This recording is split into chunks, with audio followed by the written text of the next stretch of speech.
Ruin my good name? I'll ruin your engagement. Boyfriend's brother was dating a lying, tacky, trashy, selfish gold digger. So my boyfriend's brother, Joe, was dating this girl, Amber, and nobody liked Amber. When I first started dating my boyfriend, Zeke, he asked if I'd like to hang out with Joe and Amber one night, go on a double date. I said sure. Well, on the way there, Zeke warned me that no one liked Amber. He said she was stuck up and rude. I'm not the type to base my opinions on what others say, so while I heard what he said, I told him I appreciated the heads up, but I'd make my own decisions about her. Well, she was awful, indeed.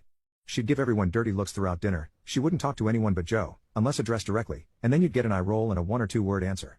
Also, she's a big girl. I have nothing against big girls, but she dressed like a cheap hooker in clothes far too revealing and too tight for her, with thick black eyeliner, cakey makeup, and ratty hair. Joe's a sweetheart. Decent looking, funny, generous, kind, gentle, friendly. Just all around a great guy. In every way possible, he has been like a brother to me, and I love him like family. Anytime Joe and Zeke would try to hang out, Amber would complain. On the rare occasion that Joe and Zeke got to hang out, it would usually be with their other brother, Todd. Todd's a nice guy, nice wife, cute son. We all get along great, except when Amber is there. So when the boys got to hang out, I'd usually stay home because they got so little time together, but sure enough, Amber would be calling and texting and witching the whole time about how Joe was always so busy. And it's not fair. And when is he coming home? It was ridiculous. At one point, about a year into dating Zeke, Joe called us and asked if we would give Amber one more shot. He invited us to dinner, asked us to really just try, because he loved her and he was at the end of his rope. If she couldn't get along with us, he was done. We all agreed to go. Amber made an effort, so did I, we became friendly, we had lunch and went shopping a few times. Joe seemed relieved. Amber had bought a kitten. Kitten grew into a cat. Then she decided she wanted a lab puppy instead. I asked what she was planning on doing with the cat. She said she was going to drop it off on the side of the road in the country. I begged her not to. I asked her to bring the cat to my apartment, where we are not allowed pets, and I'd find the cat a new home. Just don't drop it off on the road, as a coyote would probably find it and kill it. She laughed and said, I don't care, I hate that cat. I want my puppy. Again, I asked her to please give me the cat. No dice. The cat got dropped off on the side of the road and I never saw it again. So she got a lab puppy. A sweet, pretty little lab girl who loved to cuddle and give puppy breath kisses. About 6 months in, she decided she wanted a chihuahua. So she got rid of the black lab without notice. We still don't know what happened to the black lab. But who cares? She got her teacup chihuahua. Then he proposed. Amber said yes.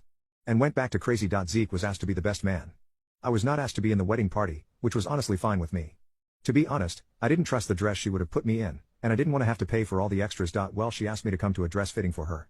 I said sure, and asked when she could pick me up. Since Zeke had our car that day, she had to pass my house on her way to the dress shop anyway. I was sick, and it was pouring out, Portland, Oregon.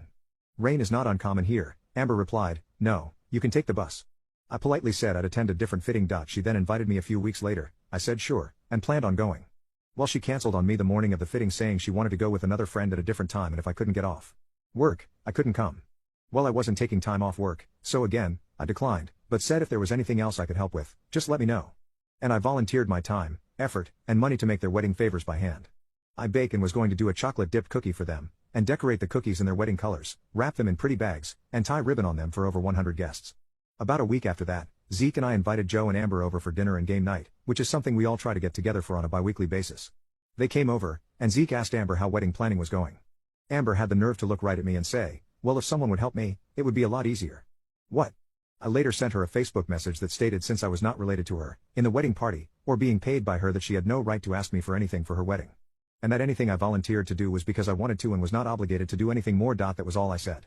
No angry words, no meanness, no name calling, just straightforward. Well, she had a field day and told Joe that I called her a witch and jerk.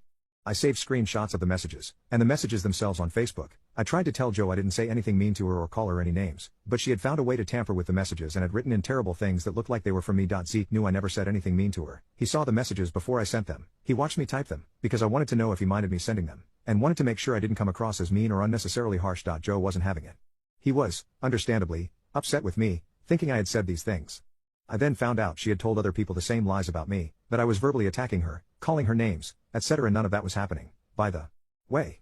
And anyone who knows me will tell you I am very friendly and smiley, and I'm nice to everyone. Now around this time, we found out that I am pregnant.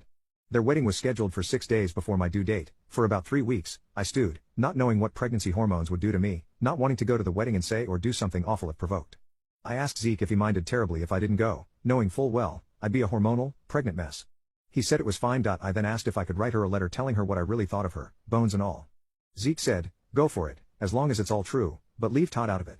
He hates her, but wants to talk to Joe in his own way in his own time. I said that was fine, Then reiterated that if I wrote the letter it would be brutally honest, no holds barred, I'm done, kind of thing. And that it could have some backlash from Joe to Zeke, since I'd be telling her exactly how I felt. Zeke said as long as it was true, go for it. So I did. I wrote her a letter telling her how selfish I thought she was, how trashy, tacky, rude, and shallow. What a gold digger she was, that she was a liar. That the way she treated her animals was deplorable. And to never contact me again and to remove my name from her guest list, as I would not be attending. I read it to Zeke, he said it was all true so send it. And I did. 20 minutes later, Zeke's phone is buzzing like crazy with texts from Joe, telling him to keep Grayson in line. She's saying things that aren't okay. Zeke replied that everything I said was true, he agreed to the message I sent. Zeke and Joe yelled for about a half hour. It wasn't fun. Well, word got out to Todd and his wife, Laura, that I'd sent the Facebook message. I showed them the messages.